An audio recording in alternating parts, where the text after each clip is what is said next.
So the third hey isn't too bad because we are used to that third hey reverting to a yod in our other paradigms. But in the Hiphil, you have to also deal with first nun verbs, like natan or natsal. So in this case, you're adding a prefix to a verb that starts with a nun, and the problem with that is that nuns often assimilate when they are joined to prefixes or suffixes. So the Hiphil forms of first nun verbs, the nun is going to assimilate to that second root letter. So you will not see a nun in a first nun verb in the Hiphil form as a nun. You will see it as a dagesh in the second root letter. So let's see, I have the paradigm from natsal, meaning to deliver or to save. So your 3ms form is hitzil, and you see the dagesh and the sade, that is the nun.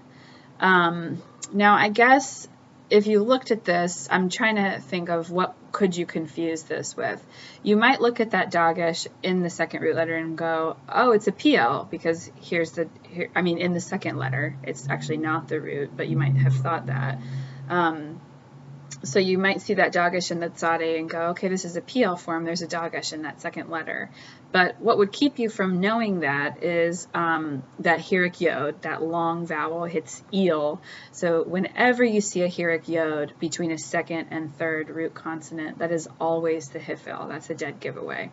So you'd see that yod and know that's not part of the root, and that's the Hiphil marker.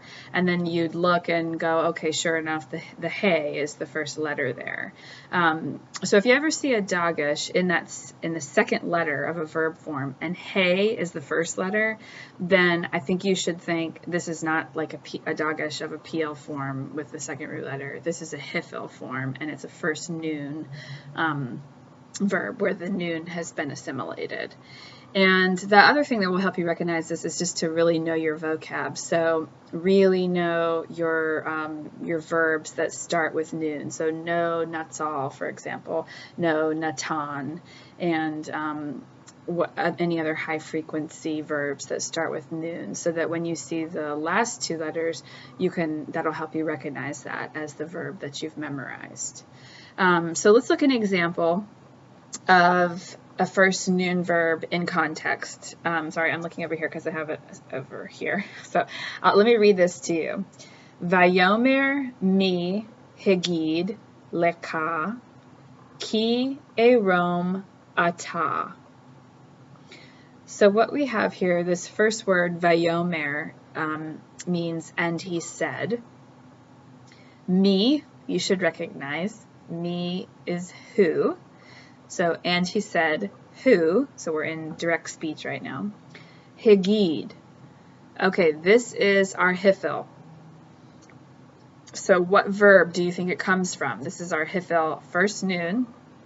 It is from nagad, which means to declare. And so this is a good example, nagad, of a verb that doesn't appear in the call. So nagad, for the most part, always appears in the Hiphil. So you should memorize this word, and you should also memorize that fact about it, that this is a Hiphil verb. And you can kind of see the causative deal with nagad, because to declare is kind of like to cause someone to hear. So a lot of the verbs that appear only in Hiphil, you can kind of see how they're causative. So that's one way you could think of it. So to declare is to cause someone to hear something.